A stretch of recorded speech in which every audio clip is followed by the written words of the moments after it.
السلام علیکم ورحمۃ اللہ وبرکاتہ۔ قربانی کے فضائل اور مسائل کے حوالے سے یہ ہماری چھٹی نشست ہے۔ ہم حضرت مولانا مفتی ارشاد احمد حقانی صاحب سے مختلف سوالات کے ذریعے سے رہنمائی حاصل کر رہے ہیں۔ اس نشست کے اندر ہم جانور کے قربانی جو ذبح کے مسائل ہیں اس کے بارے میں ہم رہنمائی حاصل کریں گے۔ بسم اللہ کے بغیر ذبح شدہ جانور کا کیا حکم ہے؟ ایک شخص نے ذبح کیا، اس نے بسم اللہ نہیں پڑھی تو کیا حکم ہوگا؟ جی، بسم اللہ الرحمن الرحیم۔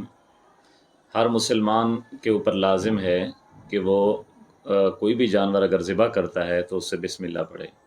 اللہ تبارک و تعالیٰ نے قرآن مجید میں بھی اس کا حکم ارشاد فرمایا ہے۔ تو اگر کسی آدمی نے جان بوجھ کر بسم اللہ نہیں پڑھی تو اس کی ذبح کردہ جانور حلال نہیں ہوگا۔ اگر مسلمان ہے لیکن بھول کر اس نے بسم اللہ نہیں پڑھی تو اس کا جانور حلال ہوگا۔ کیا عورت کا ذبیحہ حلال ہے؟ جی، عورت ہو مرد ہو ذبح کر سکتی ہے، کیونکہ ذبح کرنے کے لیے مسلمان ہونا اور تکبیر کہنا شرط ہے۔ چاہے مرد ذبح کرے چاہے عورت کرے، کر سکتی ہے۔ غیر مسلم کا ذبیحہ یا قربانی کا جانور ایک غیر مسلم سے ذبح کروایا جا سکتا ہے؟ تو کوئی بھی غیر مسلم کا ذبیحہ حرام ہے، حلال نہیں ہے۔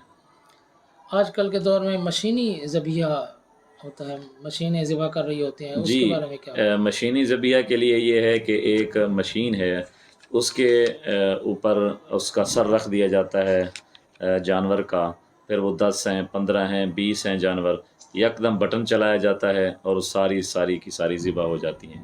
یہ بالکل ناجائز ہے۔ علماء کرام نے اس کے بارے میں مکمل تحقیق کی ہے، وہ کہتے ہیں یہ حلال نہیں ہے۔ ٹھیک ہے، بہت شکریہ۔